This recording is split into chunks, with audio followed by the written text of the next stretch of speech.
pasa todo, ¿no? Es decir, entonces mi idea clásica era, hay cambios que son radicales, pero que las personas siempre postergan, postergan, postergan.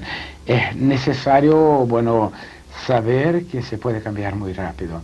Entonces elegí tres temas que hacen las personas cambiar muy rápido. Es la muerte, con Verónica, el amor, con Río Piedra, y finalmente el poder, con el demonio y la señorita Prim. Curiosamente, los tres personajes centrales son mujeres. En eso no había pensado, pero el caso es que de las tres novelas los tres son mujeres. Bueno, tú mismo, en una especie de nota, de prologuillo que lleva el libro, dices que los tres libros de esta trilogía que acabamos de mencionar hablan de una semana en la vida de personas normales que repentinamente se ven enfrentadas al amor, el poder y la muerte. Y también has dicho por alguna parte, quizá en el propio libro, no lo recuerdo en este momento, que los grandes acontecimientos que cambian la vida generalmente están circunscritos a un periodo muy pequeño de tiempo. Sí. Tenemos eso, ¿no? Que las cosas se van acumulando, acumulando, acumulando, y llega un momento que tenemos o que tomar la decisión que está delante de nosotros, o que decir, no, dejamos pasar la oportunidad. Eso conmigo se pasó varias veces en mi vida, ¿no? Yo podía cambiar, yo tenía todas las posibilidades de hacer, bueno, de volver hacia mi leyenda personal, hacia mi camino, pero decía, no es llegado el momento, no estoy preparado, y estas disculpas que uno se da. Sin embargo, empecé a comprender que es muy, muy importante que uno esté consciente de que cuando la oportunidad llega, hay que utilizarla. Entonces, en los tres libros hablo efectivamente de eso, de que no hace falta esperar mucho. Hace falta, eso sí, tener valor de tomar una decisión. La editorial Planeta está lanzando tu novela con una frase que es una inquietante parábola sobre la lucha entre el bien y el mal con mayúscula, y es cierto, la novela es eso, una novela dualista. Sabes que toda la tradición judeocristiana es dualista, y el bien, el mal, mucho más dualista todavía en el caso de Manes, ese hereje del cristianismo que era persa, que era iranio, y en cambio en Oriente no, en Oriente oponen al dualismo occidental el monismo. Dicen que, en definitiva, ángel y demonio, bien y mal, son caras de una misma moneda. Sin duda ninguna, sin duda ninguna. Yo estoy mucho más claro, el maniqueísmo es algo que nunca me agradó porque es simplificar mucho la vida, es decir, esto es bueno, esto es malo, y por aquí vamos, señores. Eso no es así. Yo creo que la verdad es que la sociedad tiene unas reglas que cambian a su gusto, a gusto de los gobernantes, a gusto de las cosas políticas, y mientras nosotros estamos siempre culpabilizando a los padres o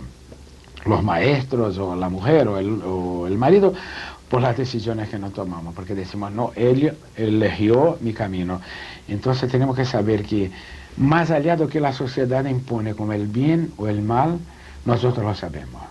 Dentro de nosotros el ángel y el demonio nos dice, esto está bien, esto está mal, y hay que escuchar esta voz. Yo estoy convencido que esta voz que nos dice que es lo que debemos hacer, De hecho, tu libro lleva una cita del Evangelio de Lucas en su primera página que dice: cierto personaje le preguntó, buen maestro, ¿qué debo hacer para heredar la vida eterna? Y Jesús le respondió, ¿por qué me llamas bueno? Únicamente Dios es bueno. Bueno, esto significa que tú aceptas que todos los seres humanos, o propones, tenemos una doble naturaleza, como también la tuvo Cristo en un determinado momento, una naturaleza animal y una naturaleza divina. Eso es muy curioso, ¿no, Fernando?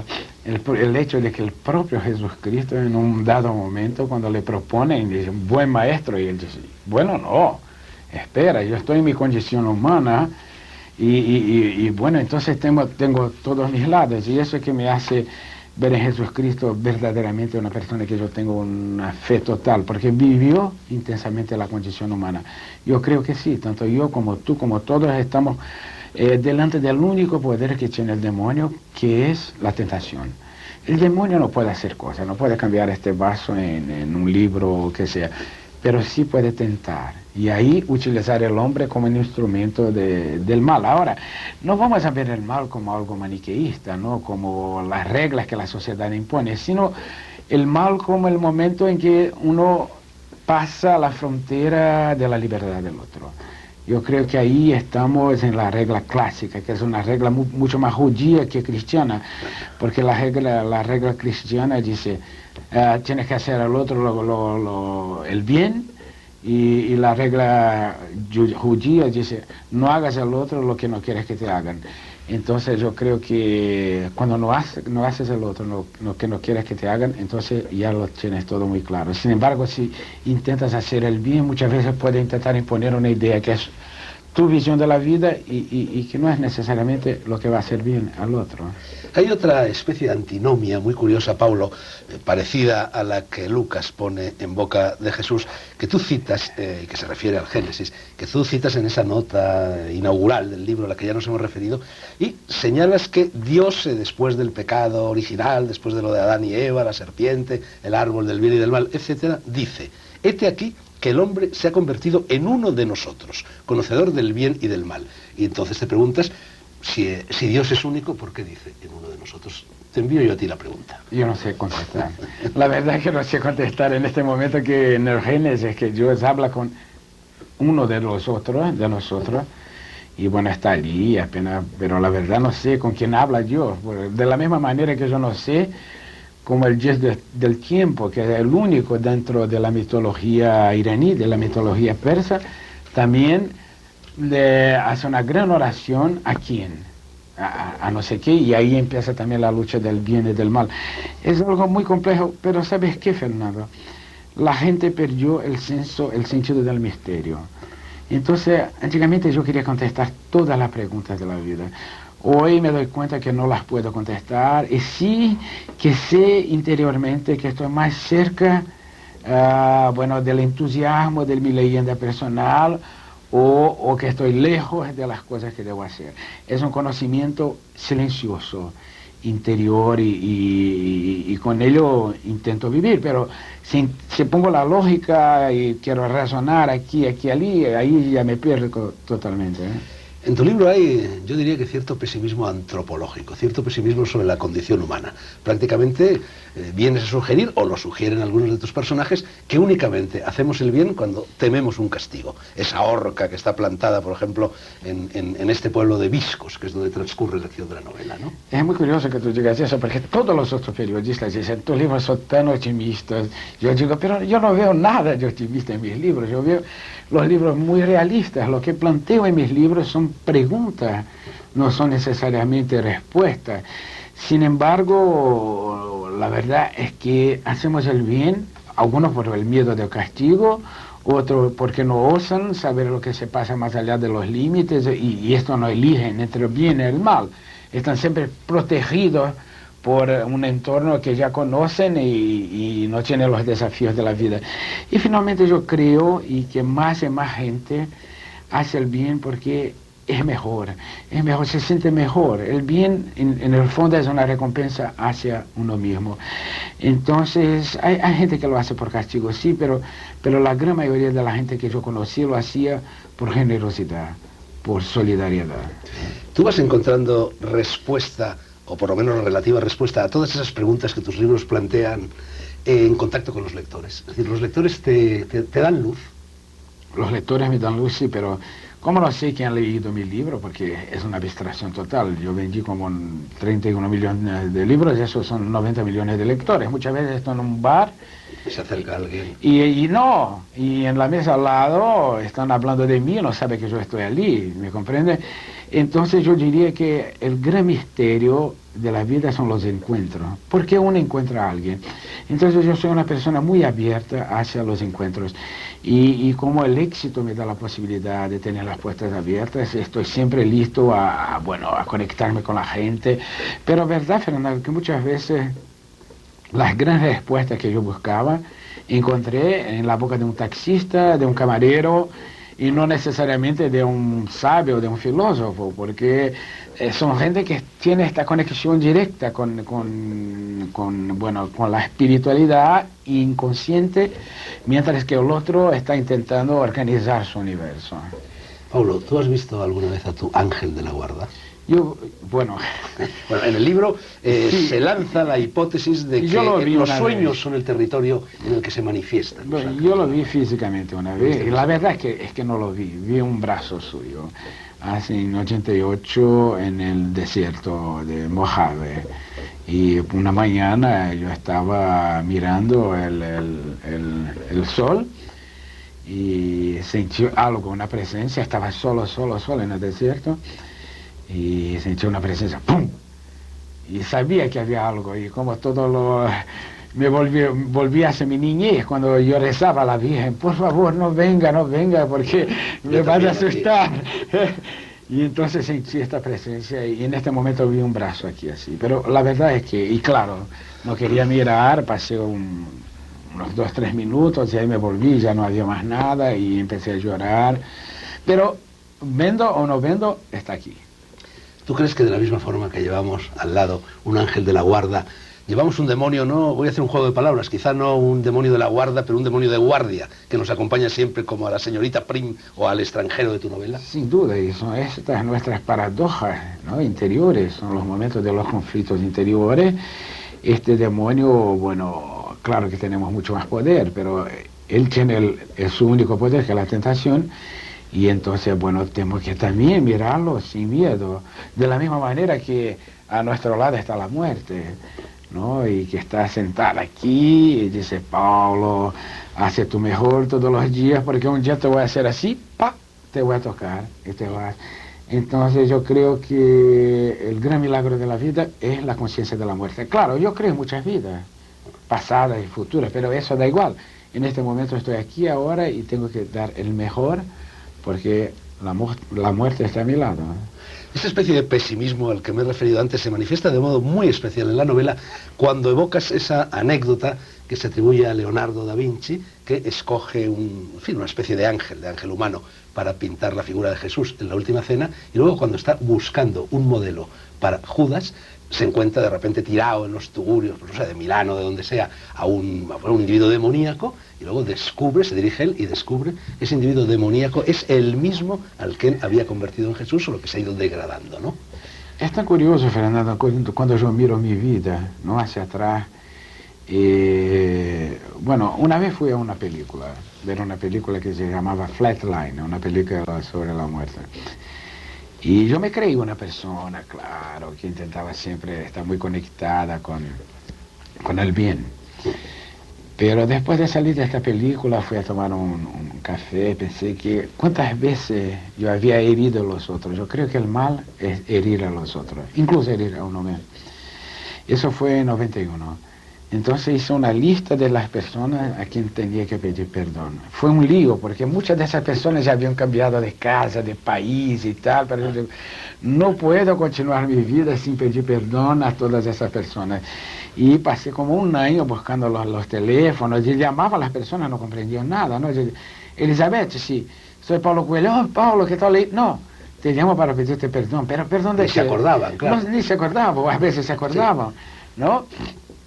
Pero yo creo mucho en eso, que la redención del hombre es saber que muchas veces sin querer puede trabajar por la oscuridad, pero siempre hay una posibilidad de mirar este hecho con sencillez y con honestidad y decir, me equivoqué aquí y me voy a corregir. ¿Tú sigues siendo católico, Paulo? Catolicísimo. ¿A tu manera o a la manera del Vaticano? No, a la manera del Vaticano, porque uno cuando es católico católico a la manera del Vaticano, pero sin embargo, claro, tengo mis discusiones, pero en el seno de la iglesia. No voy a tener discusiones públicas, como no voy a tener discusiones públicas sobre los problemas con mi mujer, porque es un problema de familia. La misma cosa se pasa con la iglesia, ¿eh? Tengo mis discusiones con la parroquia, las personas, pero no públicamente. Bueno, yo te lo preguntaba porque tu libro, que plantea el problema del bien y del mal y el problema del castigo y la recompensa, bueno, muy recientemente el Papa ha dado un paso hacia adelante que a mí me parece muy positivo, y es cuando ha dicho que el infierno no existe, que el infierno es un estado de conciencia. Se supone que también el cielo es entonces un estado de conciencia, y yo te pregunto, desde el punto de vista de la ortodoxia católica, ¿qué hacemos con la ascensión y con la asunción en la cual Jesús y la Virgen María suben en cuerpo físico al reino de los cielos? ¿Si es un estado de conciencia? Bueno, es una cuestión muy compleja. Dejemos que el Papa lo explique. Los teólogos. Bueno, Paulo, vamos a ver. Mira, yo tengo aquí un recorte del País de cuando apareció tu última novela, donde tú decías que coincidías con Borges, cuando Borges, por cierto, hablas el español con acento cada vez más argentino, Es ¿no? verdad. De año en año te lo noto, ¿no? Sí. Pero bueno, esto no tiene mayor importancia, el español está hecho de muchos acentos, afortunadamente. Bueno, Borges decía que solo hay 4 historias, la de un hombre y una mujer, la de un hombre y una mujer está aquí, es el demonio y Chantal, la señorita Prim, la del triángulo amoroso, aquí no está. La de Está la en lucha, brida, está en brida. sí, la de la lucha por el poder, Sí. que eso sí que está, Sí. y la del viaje. El viaje aquí, bueno, tú optabas, en aquella entrevista del País, optabas por la fórmula del viaje, decías Sí. que era la que a ti más, pero sin embargo en esta novela viaje, stricto sensu, no hay. Sí, sí, la verdad es que no hay. Yo creo que la idea central es la poner en una pequeña comunidad la presencia de la tentación y de los hombres delante de la tentación. Entonces elegí a esta chica, que es una chica como todos los otros, como yo, como tú, es decir, es mi alter ego. Yo soy a la vez Chantal, la señorita Prim, y el demonio, es decir, tengo mis dos lados, ¿no? Y tengo que aprender a conocerme mejor y siempre mirarlo muy bien. Entonces, es el problema de las relaciones humanas, que es la cosa más complicada del mundo, Fernando. Aquí tú tienes un equipo de televisión que, bueno, pero poner toda esta gente trabajando hacia el mismo objetivo es una locura para mí. Para mí escribir un libro solo ya es complicado, porque soy yo y más 2 de mí mismo, ¿no? Que yo no conozco tan bien, el Paulo A, el Paulo C, bueno.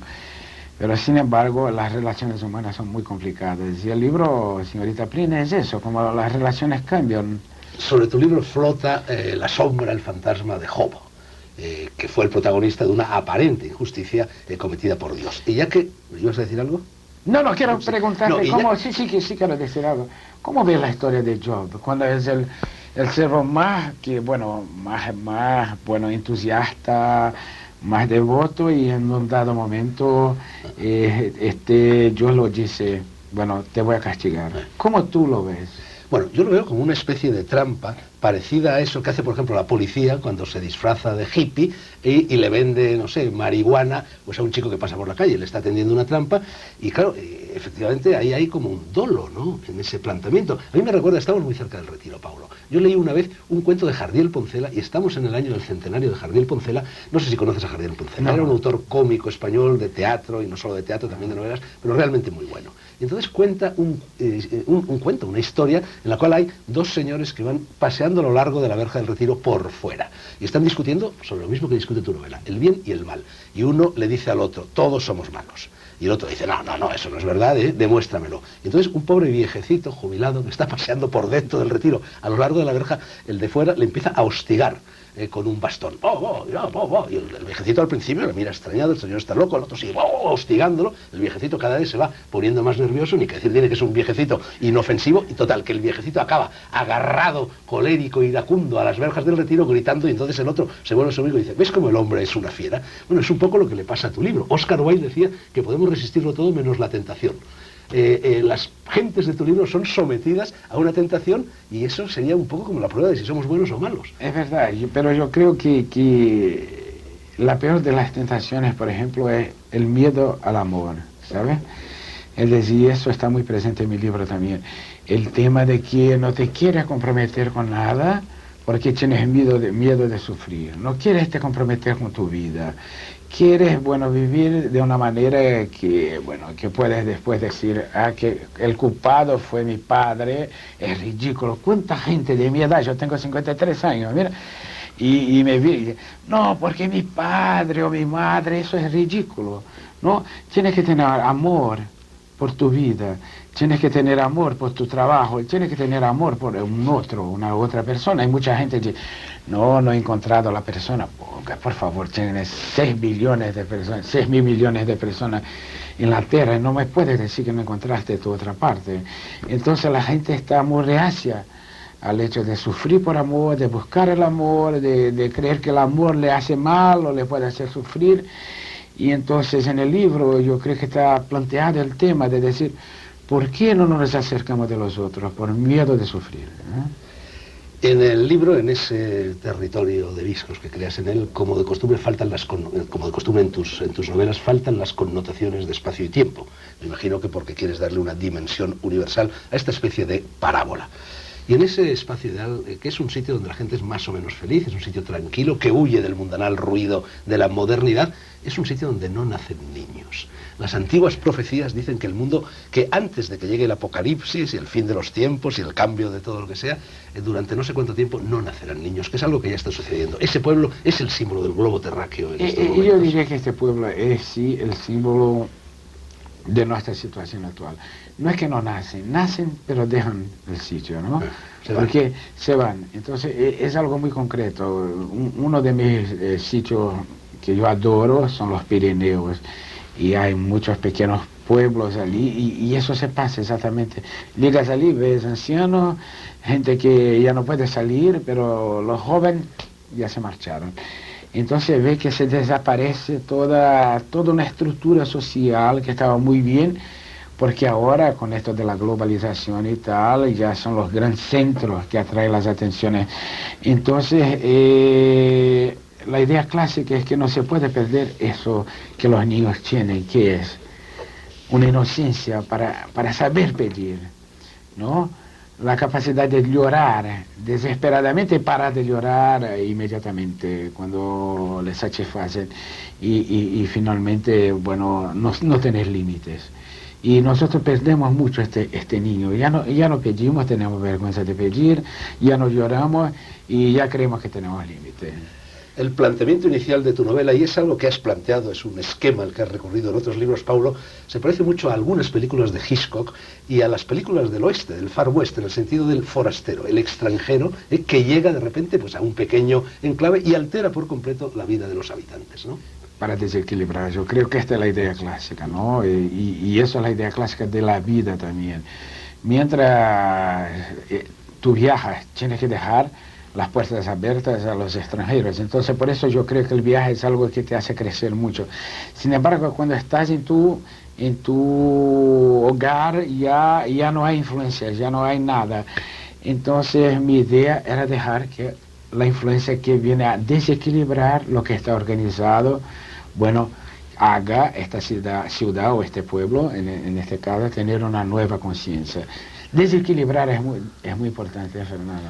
Bueno, por cierto, y entre paréntesis, ya que hemos hablado del Far West y de Hitchcock, se frustró aquel proyecto que había de llevar, no sé si era El alquimista o El diario de un mago, no, una gran película en Hollywood a todo trapo, ¿no? Sí, yo lo frustro. Tú lo frustras. Yo lo saboteo. Yo he leído el 15º guión y digo, no está bien. A ellos da igual que yo ame, que no ame. Pero igual no quieren que yo salga al periódico y digo, detesté el guión y tal, porque eso no son cuantos millones de lectores que van a escuchar. Fue una actitud muy ingenua de mi parte.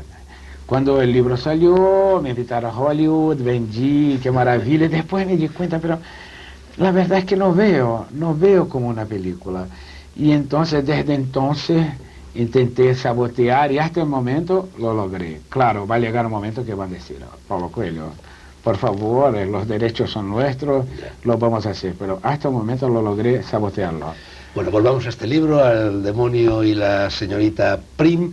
En el pueblo viven 281 habitantes. La notación cabalística, que consiste en sumar las cifras, los números que componen esa cifra, arroja, es decir, 2 más 8 son 10, más 1 es 11, 2. Yo no sé si esto lo has hecho adrede o te lo estoy yo revelando en este momento. Siempre se ve. Paulo Coelho tiene 11 letras. 281, tiene 11 también. No, el 11 está siempre presente. Si ves el principio de Verónica, decide morir, es el 11 de noviembre, que es el 11 de 11, ¿no? Entonces, el 11 para mí es el poder de la mujer sobre el hombre, ¿no? La carta del tarot bueno, es una mujer que abre la boca de un león. ¿Cómo es perceptivo? Eres perceptivo porque sí, es verdad que el 11 juega una parte muy importante en todo mi trabajo, porque es el poder de la emoción sobre el poder de la razón. Qué curioso, ¿eh? Bueno, de hecho, Paulo, los dos personajes más positivos de este libro son dos mujeres, como en otros muchos libros tuyos, ¿no? Chantal, la señorita Prim, la joven, y la vieja, Berta, que es un poco la voz de la sabiduría en el pueblo, ¿no? Sí. Pero sin embargo, Fernando, aunque sea el mal que llega el extranjero, ¿no? Yo lo encuentro como algo positivo también, porque es un instrumento. El extranjero, la persona que viene con su amargura, con su tristeza, que intenta hacer con que todos, ¿no?, los otros, el nivel es de la tristeza y no de la alegría. Yo conozco mucha gente, tú también quizá, que cuando se ponen en plan muy amargoso o amargo, Amargo. bueno, a invés de intentar mejorar, no quieren que todos sufran alrededor. Entonces eso lo veo en el extranjero también como alguien que está intentando buscar la luz, pero todo que encuentra es las tinieblas alrededor de él, y entonces lucha para, pues, que todos vivamos la experiencia de la tiniebla, pero se permite vivir también la experiencia de la luz. Paulo, en tu libro, esa tentación a la que se ven sometidos los habitantes del pueblo es ni más ni menos que el oro, la más vieja tentación quizá del ser humano y desde luego muy presente en estos momentos en el mundo. Eso tiene que ver, por una parte, con la alquimia, ese viejo interés tuyo, presente ya en la novela del alquimista, de la transmutación del oro en la piedra filosofal que nos salva y que nos redime. Pero también tiene que ver con lo que está pasando ahora sobre el globo terráqueo. ¿Es el demonio, es el mal, el becerro de oro? No, yo no diría que el oro es el mal, yo diría que la verdad el oro en este libro es un símbolo. Yo utilizo mucho el lenguaje simbólico, ¿no? El animal, el lobo, ¿no? El bosque, el oro. Yo intento utilizar un lenguaje simbólico que pueda hablar con mi alma, porque yo soy mi primer lector. Entonces, si haces las cuentas, vas a ver con este oro que el extranjero dejó, no puedes, la verdad, vivir tan bien, porque el oro está muy desvalorizado. Pero sin embargo, qué bien. Sin embargo, yo creo que el oro es el símbolo de las cosas que uno no puede tener. El oro hay poco, entonces es muy valorado en el sentido personal. Entonces la idea clásica del oro ahí es los elegidos en torno de un metal que significa también la riqueza, pero la verdad es que el oro no vale tanto. Paulo, dos últimas preguntas con brevedad porque estamos ya fuera de tiempo. Una, tú sigues diciendo que eres un hippie. Yo lo sigo diciendo también. Y a mí me dicen, como te dicen a ti, ¿pero qué vas a ser tú ya un hippie si ahora has ganado dinero, eres conocido, tus libros están? No se dan cuenta de que no tiene nada que ver el dinero o el no dinero con ser un hippie, es una actitud, ¿no? Absolutamente, exactamente. Sí, sigo diciendo la misma cosa, pero hoy ya no explico tanto. Dicen, eso está bien. La verdad es que tenemos, tú y yo, una visión de vida distinta y lo que cambiamos fue la estrategia, pero los valores, los ideales siguen en nuestro corazón, ¿no? La última pregunta, en la página 123 dices algo que a mí me parece la clave de este libro, no sé si a ti te lo parecerá también. Dices, el hombre necesita de lo peor que hay en él para alcanzar lo mejor que existe en él. Todos los grandes héroes iniciáticos, para ascender al reino de los cielos, por así decir, empiezan por practicar una descensión ad ínferos, irse al mar, irse al purgatorio, irse al infierno. ¿Esa es la clave del libro? Esta es la clave de la vida. Yo diría que hay que mirar sin miedo, ¿no? El peor para saber que no eres peor, porque es curioso, porque la gente no experimenta, y es mejor que no experimente igual, pero sin embargo se siente culpabilizada, frustrada, que no merece eso, que no merece aquello, porque tiene un lado de tinieblas. Todos tenemos eso, pero no es eso que nos va a paralizar. Yo escribí un libro que se llama Manual del Guerrero de la Luz, que habla de eso. Tenemos los miedos, las culpas, los sufrimientos, la mezquinez muchas veces, pero somos gente de buena voluntad. Entonces seguimos adelante a pesar de las cosas que están aquí y que muchas veces nos paralizan. Y yo creo que eso es la clave de la vida, es mirar sin miedo a su alma, porque lá dentro hay un océano de tinieblas, pero hombre, eso también es muy, muy curioso porque te da cuenta que no te conoces tan bien. Gracias, Paulo. Punto final. Decía Stevenson, o mejor dicho, exclamaba, qué angelical es el demonio. Curiosa frase, ¿no? Con ella despedimos al autor de El demonio y la señorita Prim, publicada por Planeta, pero no se vayan de ahí, por favor. Negro sobre blanco, sigue después de la publicidad que ahora empieza y vuelve a su escenario habitual. Ya saben ustedes que esta conversación con Paulo Coello, la que acaban de escuchar, ha transcurrido en una habitación, en una suite del Hotel Ritz de Madrid. Gracias por la hospitalidad, los anuncios.